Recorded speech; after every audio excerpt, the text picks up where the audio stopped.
Alright, in this video, I want to talk about Rome. You may be thinking, well, why am I showing this picture of Jesus with the apostles?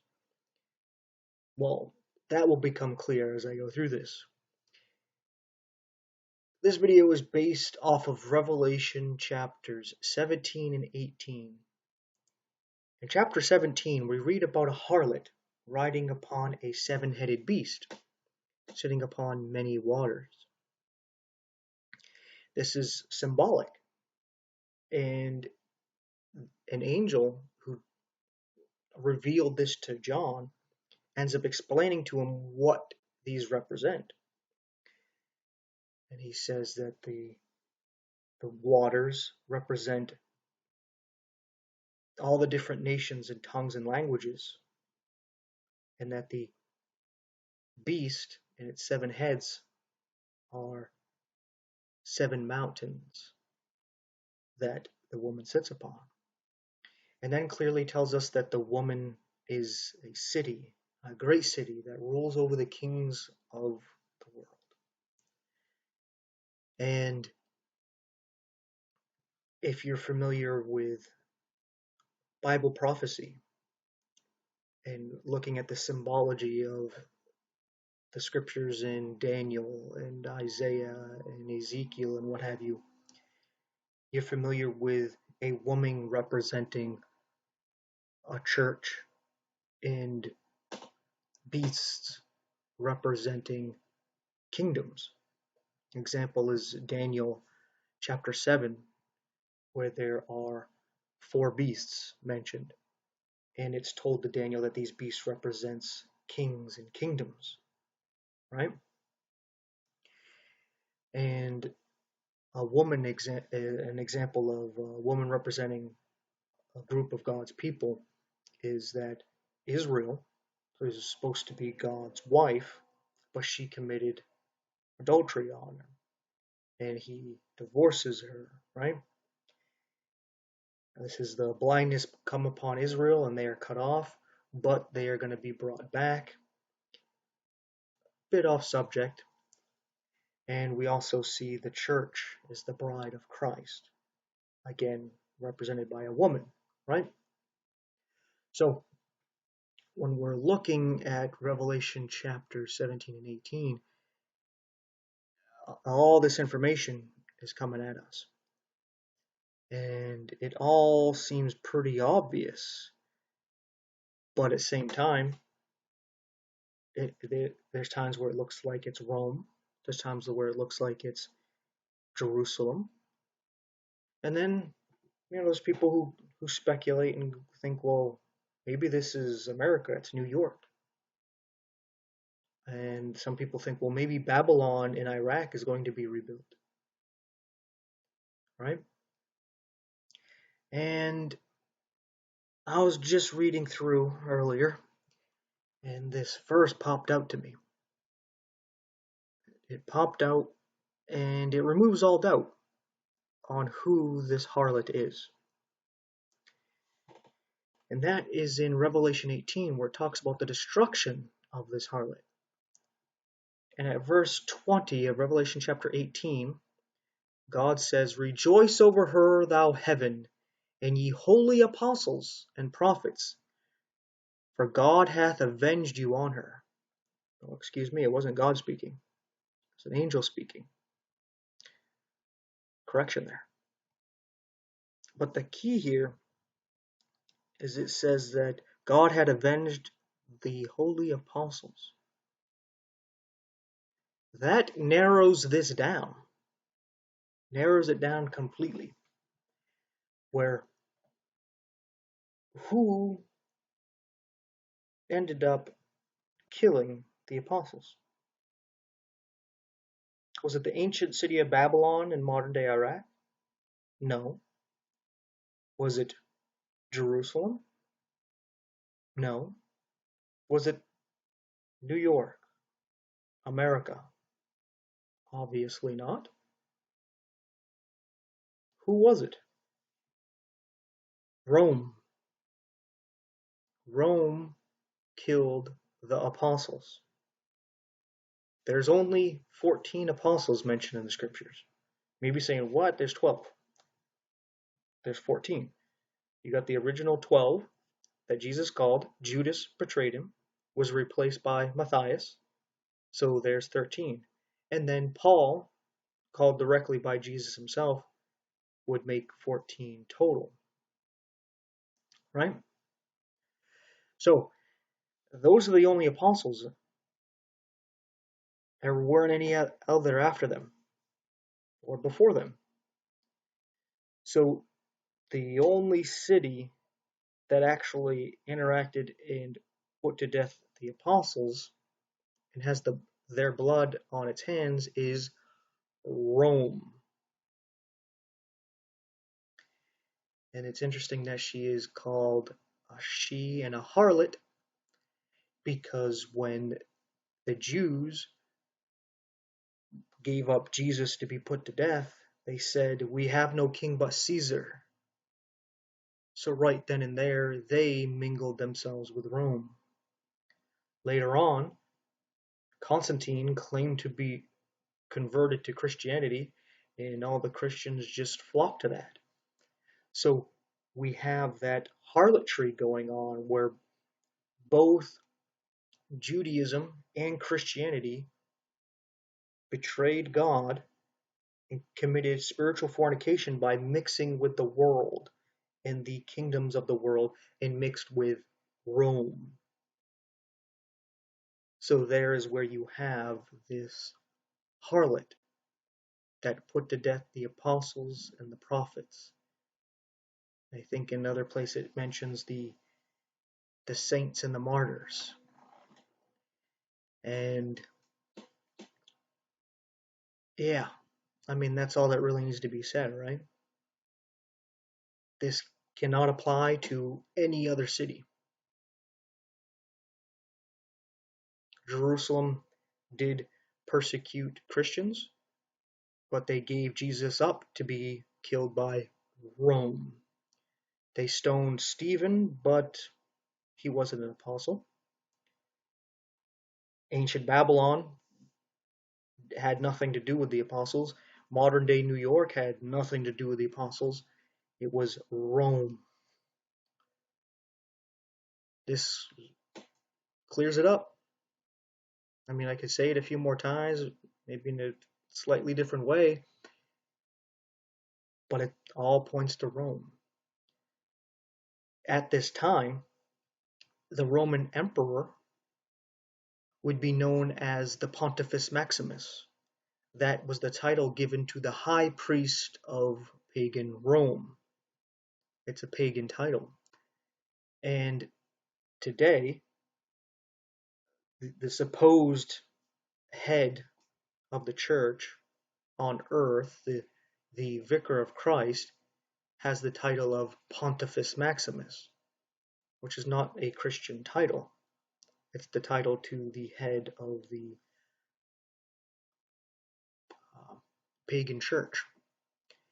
And it means bridge builder because you would have to go to these priests to get to heaven. So they built the bridge between you and God. And that's exactly what the Roman Catholic Church tries to do today. They try to put themselves as the mediator between you and God. You need to go through them to have your bridge to God. But it's Jesus Christ that you can go to right now by faith.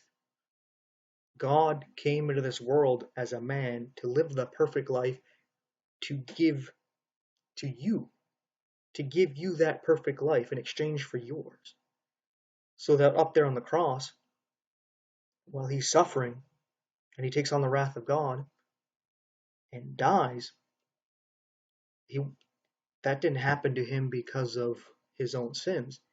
It happened because he took on my sin and the sins of all those people who believed in him. And yours too, if you put your faith in him. And at that moment, your sins are imputed to him. Past, present, and future, your whole life is considered nailed to the cross 2,000 years ago. You're dead. And you're given his life. So when God is looking upon you, He sees you as dead, and he sees Jesus, his son, his child. You can believe that now and be saved. That's your bridge, your stairway, the door to heaven. Jesus is the only way to God. He's the way, the truth, and the life. You try to go some other way, you're a thief and a robber and a fool. And we have this false church, this pagan church, usurping the place of the Christian church. It's what Rome has always done. They would conquer an area, they wouldn't destroy its religion, they would assimilate it, like the Borg. You just become part of their religion. If you don't know what the Borg is, it's some weird machine race from Star Trek. I remember watching it with my brother. There's these, I guess, aliens that would just interact with all, like, humans and different races and what have you, and they would take them and assimilate them so that they become part of their hive mind, right? Just so you, if you don't know the reference, that's what it is. This just creepy hive mind, like, setup going on. I'm trying to think of another analogy that's more modern, but one's not coming to me. I guess kind of like Matrix, I suppose, where everybody's all plugged into the machine, and at any moment the machine can come through any one of the people because they're all connected. So it's kind of like that, where Rome would conquer an area and assimilate its religion into its own, where you could worship all your gods as long as you also worshiped the emperor as a god.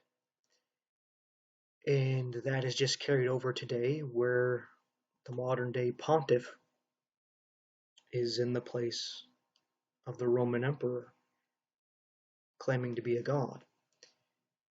May not be outright saying that today, but through the Roman Catholic writings, it's clear as day. They don't hide it. You can go look it up yourself, such as what I wanted to bring up here to end this video with. Because some people were saying, well, Rome doesn't rule over the kings of the world, even though all the politicians around the world come to kiss the Pope's ring, showing subservience to him. And all these other descriptions we see from Revelation chapter 7 and 18 fit very well. Very well. And this current pontiff is actually a Jesuit. And what's interesting is that America, when it started, was very anti-Catholic. It didn't want anything to do with Catholicism. It didn't want Catholics in the government in any way whatsoever. And you could kind of see why now, where today we have a lot more Catholics in political places, and the country is not what it once was. The current president is also a Catholic, and yeah, do I need to say more? There's just a spirit behind it, right? And that's what people fleeing over to America to form America was trying to get away from. And because of all the people trying to get away from the Catholic Church, they created this Jesuit office. And the Jesuits had this goal to fight the reformers, the Protestants, those who would speak out against the pontiff and the Catholic Church. One of the main reasons why America was anti-Catholic when it came to its politics. You could be Catholic all you want, you just couldn't be Catholic and be in office, because no one would vote for you. People were very aware of the Roman Catholic policies, and they wanted nothing of it. But people have forgotten their roots, and here we are today. But anyway, because of this, there was incidences with the Jesuits, like their connection with the assassination of Abraham Lincoln, for an example. But Congress had these Jesuits in questioning, and they ended up getting the Jesuit oath of office put into the Library of Congress because of this issue. And you can go and check this out. I'll try to remember to put this link into the description. But I want to just focus on this highlighted part right here. This is part of the Jesuit oath. And it says, this is not me quoting this. This is not me taking the oath. All right, I'm just reading this aloud, making this clear. It says, I do further promise and declare that I will, when opportunity presents, make and wage relentless war secretly or openly against all heretics, Protestants, and Masons, as I am directed to do, to I have trouble with this one, extirpate and exterminate them from the face of the whole earth, and that I will spare neither age, sex, nor condition, and that I will burn, hang, waste, boil, flay, strangle, bury alive these infamous heretics, open up the stomachs and wombs of their women, and crush their infants' heads against the walls in order to annihilate their execrable race, that when the same cannot be done openly, I will secretly use the poison cup, the strangulation cord, the steel of the poniard, or the leaded bullet, regardless of honor, rank, dignity, or authority of the persons, whatever be their condition in life, their public or private, as I at any time may be directed to do so, by any agent of the Pontiff or Superior of the Brotherhood of the Holy Faith of the Society of Jesus. Doesn't sound like it has anything to do with Jesus. Not Jesus Christ of the Bible, anyway. Maybe some other Jesus. But this is part of their oath, and this is why they've been kicked out of all the nations that they were interfering with. Even the pontiff tried to get rid of them, but now the current pontiff is a Jesuit. So, yeah, it looks like they got the control. They got the upper hand because they'll do things openly or secretly. And this current pontiff is mingling with Islam. Very weird. But yeah, Islam says that their God is the greatest deceiver and has no son. But all right, you know, have no fellowship with unbelievers and infidels, and light cannot mingle with the darkness. But you know, whatever. Just kind of shows what's really going on. But yeah, just making this video because I don't think anybody's listening anymore. It's more for the future. You know, not many people are waking up to the truth of spiritual things. You know, some people are waking up to things going on with the government, but not so much to accepting the gospel and what's really going on behind the scenes. But the rapture is coming pretty soon, and that should wake a lot of people up. And I know some of you might laugh now, but then when it happens, you come back to this video and be like, okay, yeah, I see it clearly now, because Rome is back in power, and they're putting people to death again. Who would have guessed, right? And whoa, they're assimilating Islam to the religion. Oh, who would have guessed that Rome would continue to do that? That's strange. History repeating itself. That never happened before. But